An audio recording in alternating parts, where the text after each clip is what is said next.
नमस्कार, मैं हर्ष भारती स्वागत करती हूँ आपका आज की क्लास में, जहां हम चर्चा करेंगे शिक्षण प्रभावक तत्वों में सहायक सामग्री की।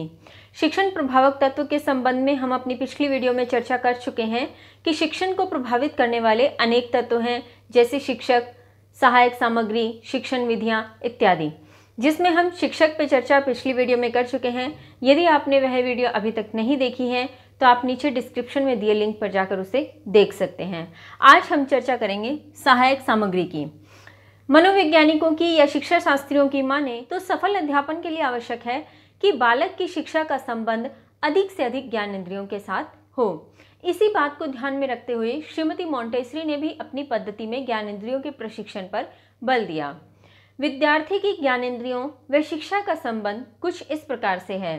नेत्र के माध्यम से दृश्य शक्ति, कर्ण के माध्यम से श्रवण शक्ति, शरीर के माध्यम से स्पर्श शक्ति, जीभ के माध्यम से स्वाद शक्ति और नाक के माध्यम से घ्राण शक्ति।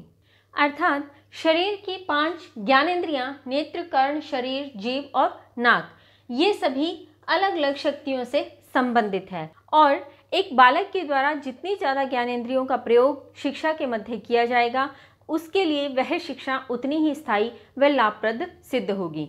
यह एक शिक्षक पर निर्भर करता है कि वह अपनी पठन सामग्री को किस प्रकार बच्चों के समक्ष प्रस्तुत कर रहा है कि उसकी अधिक से अधिक ज्ञानेंद्रियों का प्रयोग हो।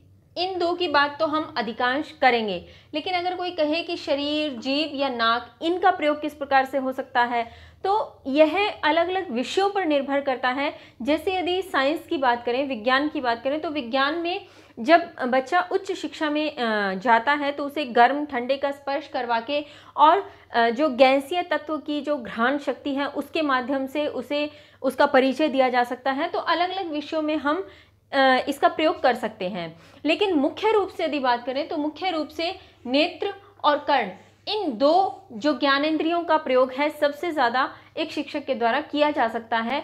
और शिक्षा में प्रयुक्त होने वाली अधिकांश वह सामग्री जिसका संबंध नेत्र अथवा कर्ण ज्ञानेंद्रियों से है, वह दृश्य श्रव्य उपकरणों के अंतर्गत आती है। अब हम एक परिभाषा की यहाँ बात करते हैं। Doctor R.K. शर्मा क्या कहते हैं? उन्होंने कहा, अधिगम की परिस्थितियों को उत्पन्न करने तथा अधिगम के उद्देश्यों को प्राप्त करने के लिए संप्रेषण शिक्षण युक्तियों तथा व्यूह रचना का चयन किया जाता है। इनको प्रभावशाली बनाने में दृश्य श्रव्य सहायक सामग्री का विशेष महत्व होता है। तात्पर्य यह है कि दृश्य श्रव्य सहायक सामग्री से अधिगम की परिस्थितियों को अधिक प्रभावशाली रूप से उत्पन्न किया जा सकता है और उद्देश्यों की प्राप्ति की जा सकती है। इसलिए शैक्षिक तकनीकी में दृश्य श्रव्य सहायक सामग्री के उपयोग को हार्डवेयर उपागम माना जाता है। Doctor R.K. शर्मा यहाँ कह रहे हैं कि अधिगम की परिस्थितियों को उत्पन्न करने और अधिगम उद्देश्यों की प्राप्ति में सहायक, अधिगम अर्थात सीखना। एक विद्यार्थी विद्यालय में सीखता है, शिक्षक उसे सिखाता है, तो उस अधिगम की परिस्थितियों को उत्पन्न करना, यानी अधिगम की सर्वश्रेष्ठ परिस्थितियां बन सके और अधिगम के उद्देश्य जो एक शिक्षक द्वारा शिक्षण करवाने से पूर्व निर्धारित किए गए हैं, उन निर्देशों की प्राप्ति में सहायक हैं कौन? दृश्य श्रव्य सामग्री के माध्यम से करवाया गया शिक्षण। तो संप्रेषण शिक्षण की बात करें तो संप्रेषण शिक्षण और युक्ति व व्यूह रचना, यानी संप्रेषण जो एक शिक्षक व विद्यार्थी के मध्य बातचीत का आदान प्रदान, ज्ञान का आदान प्रदान होता है, वह संप्रेषण शिक्षण तथा युक्ति व व्यूह रचना, अर्थात शिक्षण के माध्यम से जिस प्रकार की व्यूह रचना एक शिक्षक के द्वारा की जाती है कि वह किस प्रकार से बच्चों को अपना ज्ञान दे पाएगा, किस प्रकार से वह अपने भीतर ज्ञान को बच्चों तक पहुंचा पाएगा, उसके माध्यम से जो व्यूह रचना उसके द्वारा निर्मित की जाती है, उसके भीतर वह दृश्य श्रव्य सामग्री को संतुलित करता है, समायोजित करता है। और फिर अगर मुख्य बात करें तो इसका प्रयोग क्या माना जाता है? एक हार्डवेयर उपागम माना जाता है। यहाँ से एक बहुत बेहतरीन प्रश्न उठता है, साधारण सा प्रश्न किया जाता है कि दृश्य श्रव्य सामग्री है, नीचे आपको 4 विकल्प मिलेंगे, हार्डवेयर, सॉफ्टवेयर, ये दोनों ही या दोनों में से कोई नहीं। तो एक साधारण सा प्रश्न लेकिन बहुत ही महत्वपूर्ण प्रश्न यहाँ से बनता है। और उसके साथ यदि सामान्य सा प्रश्न यह भी बना लिया जाए कि दृश्य श्रव्य सामग्री निम्न में से कार्य करती है: उद्देश्यों की प्राप्ति में सहायक, संप्रेषण शिक्षण में सहायक, हार्डवेयर उपागम के माध्यम से, अथवा इनमें से कोई नहीं या चारों, उपयुक्त सभी, तो उपयुक्त सभी हो जाएगा। तो इस प्रकार से यहाँ से भी प्रश्न उठ सकता है। हमने बात की डॉक्टर R.K. शर्मा द्वारा दी गई परिभाषा की। अब हम आगे बात करते हैं दृश्य श्रव्य उपकरणों के अर्थ की। दृश्य श्रव्य उपकरणों के अंतर्गत वह शिक्षण सहायक सामग्री आती है जो नेत्र एवं कानों के द्वारा विचार तथा अनुभवों का प्रसारण करती है। ज्ञानार्जन प्रक्रिया में यह मूर्त एवं अमौखिक अनुभवों पर आधारित होता है। इसके माध्यम से हम कहें तो दृश्य श्रव्य जो उपकरणों की हम चर्चा कर रहे हैं, नेत्र एवं कानों के द्वारा, यानी दृश्य श्रव्य, दृश्य अर्थात नेत्र पर और श्रव्य अर्थात कानों के माध्यम से, इन दो ज्ञानेंद्रियों के द्वारा विचार तथा अनुभवों का प्रसारण, यानी जो भी एक शिक्षक के माध्यम से छात्रों में विचारों का संप्रेषण, विचारों का आदान प्रदान करने का प्रयास किया जाता है और एक विद्यार्थी में जिस प्रकार का प्रसारण होता है, वह विचार व अनुभव किस प्रकार से बनते हैं, नेत्र व कान की ज्ञानेंद्रियों के माध्यम से बनते हैं। फिर हमने बात की कि यह मूर्त एवं अमौखिक अनुभवों पर आधारित होती है। मूर्त यानी जिसे देखा जा सकता है, जिसकी कल्पना साकार की जा सकती है, एवं अमौखिक यानी बोलने के माध्यम से जो अनुभव यहाँ पर एक शिक्षक द्वारा दिए जा रहे हैं, वह उसे ग्रहण करता है और उसी पर आधारित ज्ञान को अपने भीतर एक विद्यार्थी धारण करता है। फिर अगर हम बात करें कि दृश्य श्रव्य उपकरणों में किस प्रकार के उपकरण आते हैं, तो हम बहुत से उपकरणों की चर्चा करेंगे। जैसे बात करें तो टेप रिकॉर्डर, चलचित्र, film strip, radio, television, chart, मानचित्र इत्यादि अनेक ऐसे उपकरण हैं जिनका हम विस्तार से वर्णन करेंगे। उनका वर्गीकरण करने के पश्चात पहले हमने ये जानने का प्रयास किया कि दृश्य श्रव्य उपकरण हैं क्या और किस प्रकार से यह कार्य करते हैं। अब इनके मनोवैज्ञानिक आधार की चर्चा कर लेते हैं। दृश्य श्रव्य उपकरणों का मनोवैज्ञानिक व शैक्षिक आधार कहता है शिक्षण प्रक्रिया में विचारों तथा अनुभवों का प्रसारण अथवा आदान प्रदान प्रमुख तत्व है। इस प्रसारण प्रक्रिया में शिक्षक प्रदाता, शिक्षार्थी ग्राह्य के रूप में होते हैं। श्रव्य दृश्य सामग्री केवल प्रत्यक्ष अनुभव ही प्रस्तुत नहीं करती, अपितु विचार प्रक्रिया में भी सहायक होती है। विचार प्रक्रिया में संकल्पों, सूझ, कल्पना तथा तर्क का समन्वय होता है। मनोवैज्ञानिक व शैक्षिक आधार की बात हम कर रहे हैं। इन्होंने भी प्रथम पंक्ति वही कही थी कि विचार तथा अनुभवों का प्रसारण जो है यह इसमें मुख्य तत्व होता है। लेकिन मुख्य बात इन्होंने जो कही वो ये थी कि इसमें शिक्षक प्रदाता की भूमिका में और शिक्षार्थी ग्राह्य की भूमिका में होता है। यानी शिक्षक तो प्रदान करने वाला, देने वाले की भूमिका में, और शिक्षार्थी जो है ग्रहण करने वाले की, ग्राह्य की भूमिका में यहाँ रहता है। फिर हम बात करें तो संकल्प, सूझ, कल्पना व तर्क का इसमें समन्वय होता है। अर्थात जब दृश्य श्रव्य उपकरणों का प्रयोग एक शिक्षक द्वारा शिक्षण प्रक्रिया में किया जाता है तो उसमें संकल्प, सूझ, संकल्प रहते हैं कि वह उद्देश्यों की प्राप्ति करना चाहता है, यह उसका संकल्प है। सूझ के माध्यम से प्रयोग प्रभावी बनाया जा सकता है। कल्पना व तर्क का समन्वय एक विद्यार्थी में होता है कि उससे उसकी कल्पना व तर्क शक्ति जो है वृद्धि की ओर अग्रसर होती है, और इस प्रकार से एक शिक्षक न केवल अपने ज्ञान को प्रभावी बना सकता है अपितु विद्यार्थियों के लिए बहुत अधिक ग्राह्य भी बना सकता है। फिर हम बात करते हैं कि मनोवैज्ञानिक प्रयोगों के आधार पर क्या सिद्ध हुआ कि दृश्य श्रव्य उपकरण किस प्रकार से ज्ञान को स्थायी अथवा अवधारणा को नियमित बनाते हैं। तो उसके माध्यम से कहा गया, मनोवैज्ञानिक प्रयोगों से यह भी विदित हुआ कि दृश्य श्रव्य सामग्री ज्ञानोपार्जन को 35% अधिक तीव्र करने तथा धारणा को 55% अधिक स्थायी बनाने में सहायक होती है। अधिगम करता समस्त ज्ञान का अर्जन या अधिगम अपनी ज्ञानेंद्रियों की अनुभूतियों स्पर्श, स्वाद, सुगंध, श्रवण व दृश्य द्वारा करता है। अभी जो बात हमने की उसमें प्रमुख रूप से निकल करके क्या आंकड़ा आया वो ये ध्यान देने लायक है। बाकी बात हम पहले कर चुके हैं उससे संबंधित, लेकिन मुख्य बात क्या आई कि ज्ञानोपार्जन 35% अधिक तीव्र गति से होता है।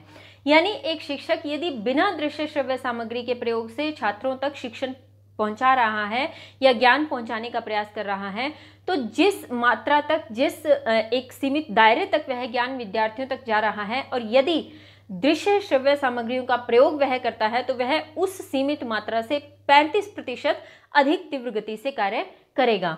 फिर हम बात करें तो धारणा स्थायी कितने प्रतिशत अधिक, 55% अधिक धारणा स्थायी होती है। धारणा स्थायी का तात्पर्य यहाँ पर है कि एक विद्यार्थी जब शिक्षक द्वारा प्रदान किए गए ज्ञान को अपनी धारणा में शामिल करता है कि हाँ, हमारे गुरुजी ने, हमारी मैम ने ये सिखाया तो हमें ये जानना है, अब वो ज्ञान कब तक स्थायी है, वो धारणा जो उन्होंने अपने मन में बनाई, अपने मस्तिष्क में बनाई, वह कब तक स्थायी रहेगी, तो उसकी जो लिमिटेशन है वो 55% अधिक बढ़ जाती है।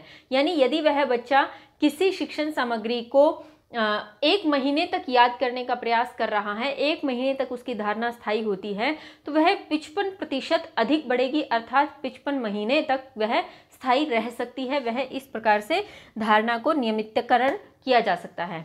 चलिए अब हम बात करते हैं दृश्य श्रव्य उपकरणों का प्रयोजन अथवा शिक्षण में इसकी आवश्यकता व महत्व। तो पहले एक सूची पर नजर डालते हैं, फिर हम विस्तार से चर्चा करेंगे।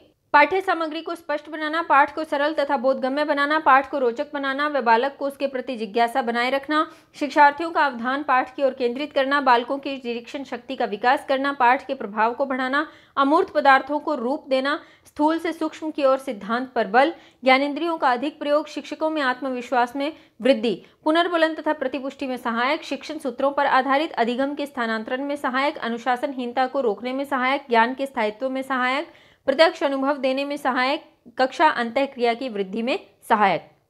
अब हम चर्चा कर रहे हैं सहायक सामग्री की आवश्यकता व महत्व की, कि एक शिक्षक द्वारा जिस दृश्य श्रव्य सामग्री के प्रयोग की हम बात कर रहे हैं उसकी क्या आवश्यकता है और किस प्रकार का वह महत्व रखता है।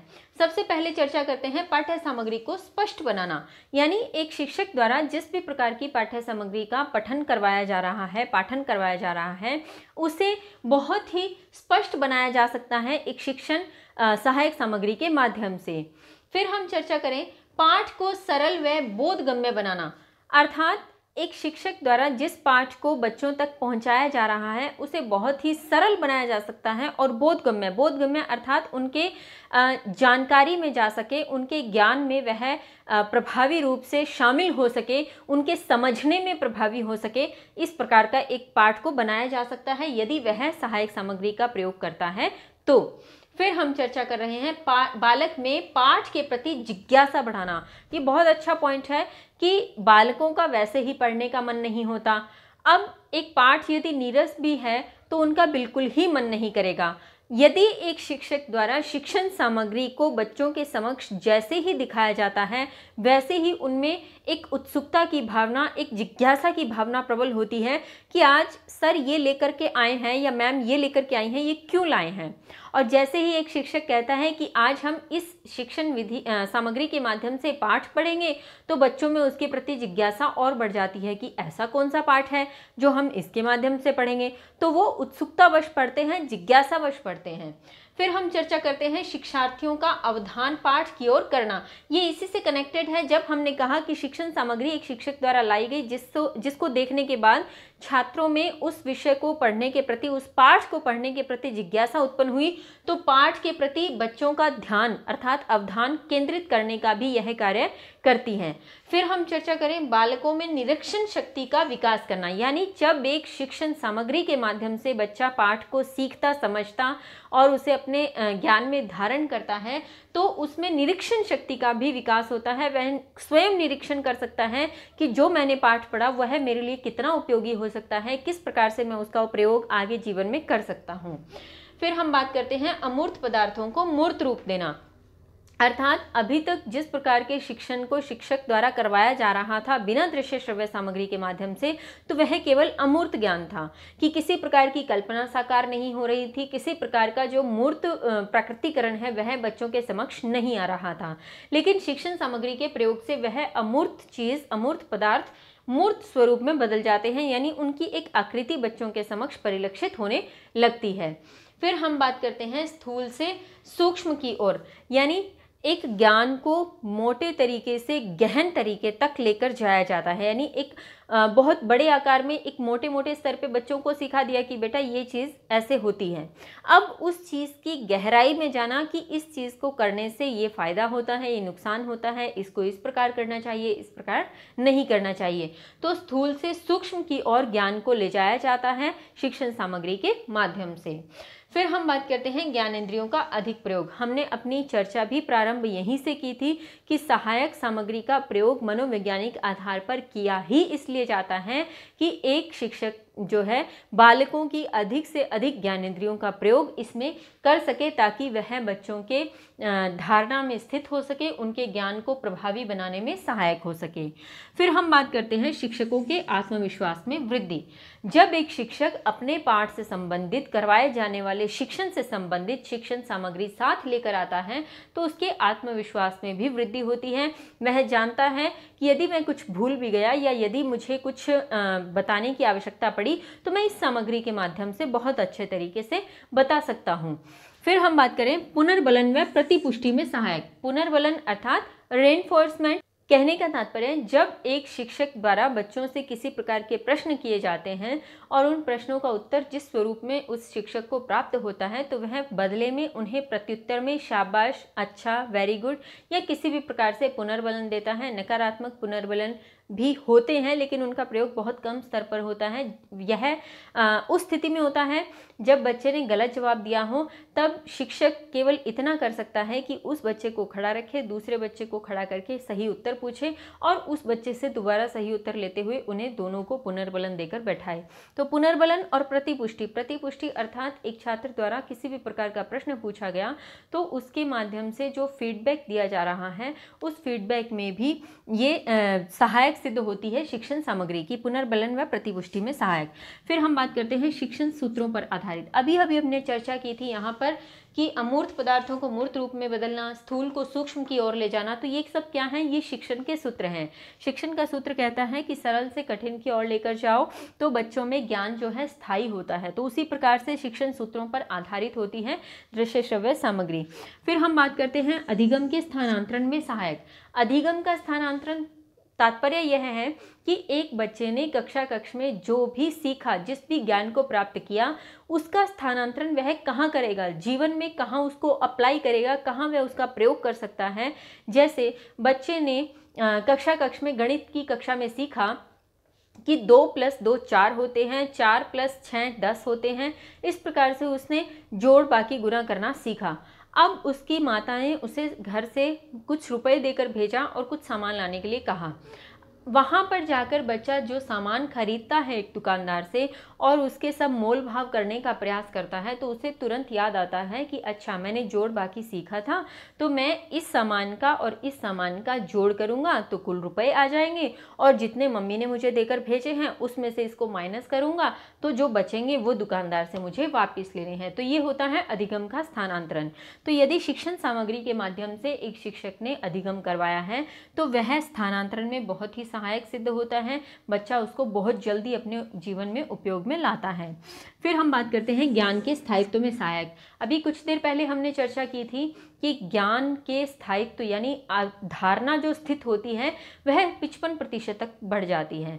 तो ज्ञान का स्थायित्व निश्चित रूप से इसमें होता है। फिर हम बात करते हैं अनुशासनहीनता रोकने में सहायक।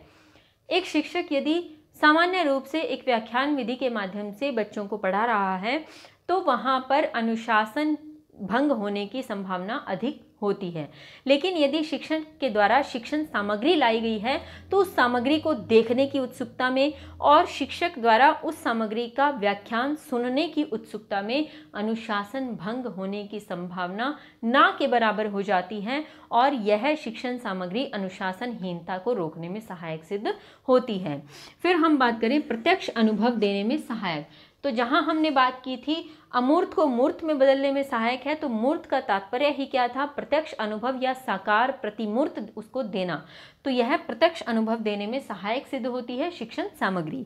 फिर हम बात करते हैं कक्षा अंतःक्रिया वृद्धि में सहायक। यानी एक कक्ष में जो अंतःक्रिया शिक्षक और विद्यार्थियों के मध्य हो रही है उस अंतःक्रिया की वृद्धि करती है शिक्षण सामग्री। यानी शिक्षण सामग्री के माध्यम से यदि शिक्षक शिक्षण करवाता है तो उन कक्ष में चल रही अंतःक्रिया में वृद्धि होती है। बच्चे भी उत्सुकतावश प्रश्न पूछते हैं और शिक्षक को भी उनका उत्तर देने में और शिक्षण करवाने में आनंद की अनुभूति होती है। तो आज हमने चर्चा की शिक्षण प्रभावक तत्वों में सहायक सामग्री की। अगली कक्षा में हम बात करेंगे सहायक सामग्री के वर्गीकरण की। अधिकांश तौर पर देखा गया है कि सहायक सामग्री को 3 ही भागों में बांटते हैं, दृश्य श्रव्य, दृश्य और श्रव्य। लेकिन ऐसा नहीं है, इसे दो आधारों पर बांटा जा सकता है और किस प्रकार से इसका वर्गीकरण किया जाता है, किस प्रकार से उससे प्रश्न पूछे जा सकते हैं, इस पर हम चर्चा करेंगे अपनी अगली वीडियो में। तब तक के लिए स्वस्थ रहिए, मस्त रहिए, पढ़ते और पढ़ाते रहिए। धन्यवाद। जय हिंद, जय भारत।